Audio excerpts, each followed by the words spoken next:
इधर कई महीनों से मैं देख रही थी, कार जब सिग्नल पर रुकती एक औरत थी, वो जरूर शीशे साफ करने आती। मैं तो उसको कुछ ना कुछ दे देती थी, लेकिन मेरे पति वीरेन चिढ़ जाते और उनका चिढ़ना मुझे समझ नहीं आता था। आज भी कार जैसे ही सिग्नल पर रुकी, वही काली कलूटी सी औरत गोद में बच्चा लिए गाड़ी के शीशे पोंछने लगी। मैंने अपने पति वीरेन की ओर देखा। रोज दिख जाती है ये, चिढ़ है मुझे इस औरत से। रोज की तरह वीरेन का बड़बड़ाना चालू। तुम इतना ओवर रिएक्ट क्यों करते हो? वो अपना काम ही तो करती है, और तुमने तो इसे आज तक कभी पोंछने न दी अपनी कार, और न उस बेचारी को कुछ देते हो, फिर इतना गुस्सा क्यों? मेरे ये कहते ही झुंझला कर बोला, मैं और इसे छूने दो अपनी गाड़ी? बिल्कुल भी नहीं, मुझे तो ये बड़ी पहुंची हुई चीज लगती है। पहुंची हुई चीज मतलब क्या है तुम्हारा? मैंने चौंक कर पूछा। हाँ, कभी गौर किया है तुमने ये खुद कितनी बदसूरत है, पर इसके दोनों बच्चों को देखो, गोरे चुट्टे, भले घर के बच्चे लगते हैं। इसकी बेटी को देखो, दूध जैसी गोरी है। बताओ कैसे? या तो ये किसी और के बच्चे लेकर भीख मांगने का काम करती है, या चरित्रहीन है। तभी वीरेन की बात सुनकर मुझे गुस्सा आ गया। कुछ भी, अपने दिमाग का कचरा साफ करो। बिना किसी के बारे में जाने हमें ऐसा नहीं बोलना चाहिए।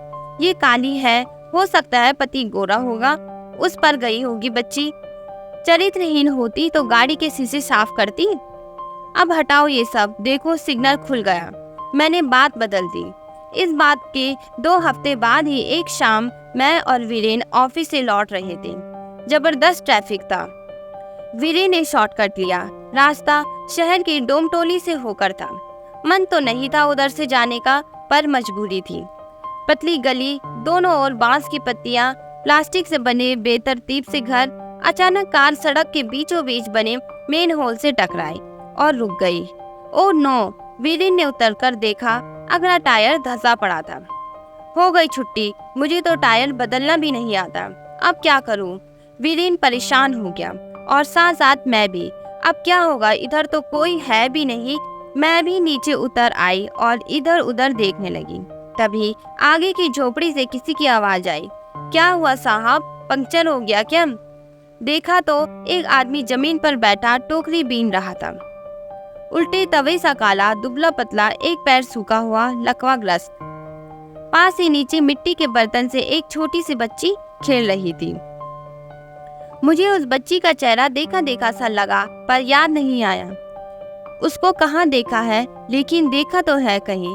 मैंने दिमाग पर जोर नहीं दिया। वीरेन ने उसे देखकर अनसुना कर दिया। हाँ, पंक्चर हो गया। कोई मिलेगा क्या बनाने वाला? वैसे स्टेपनी है गाड़ी में। मैं इस उम्मीद में बोली शायद मदद मिल जाए कोई। दुकान तो नहीं है मेम साहब, पर हो जाएगा काम, बुलवा देता हूँ। उसकी बात सुनकर राहत मिली। प्लीज बुला दीजिए। मेरे कहते ही इसने जोर से आवाज लगाई। ओ कमला, छोटू को बुलाकर ले आ, साहब लोग की गाड़ी रुक पड़ी है।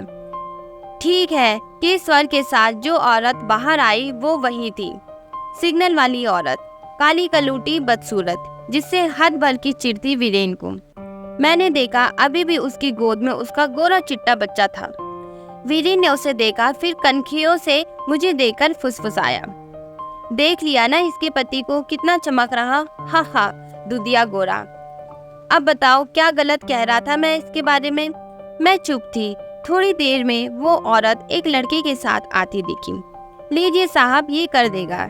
ए छोटू, चल जल्दी बना देना, बड़ी देर से खड़े हैं साहब लोग, वो जोर से बोला।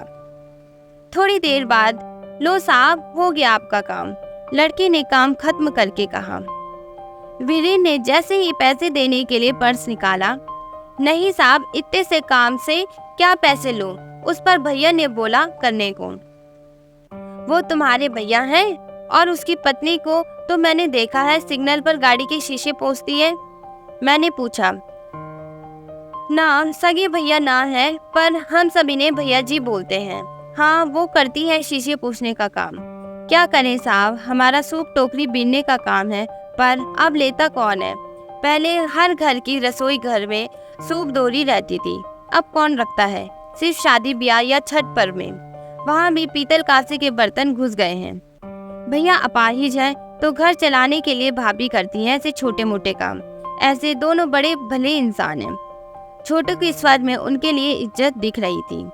ऐसा क्या कर दिया इन दोनों ने? वीरेन ने हैरत से पूछा। साहब, ये दो बच्चियां देख रहे हैं आप? उसने उंगली से बाहर खेल रही बच्ची की तरफ इशारा किया। इनकी बेटियां नहीं है। रात के अंधेरे में कोई फेंक गया था। एक बच्ची तो मरनासन हालत में थी।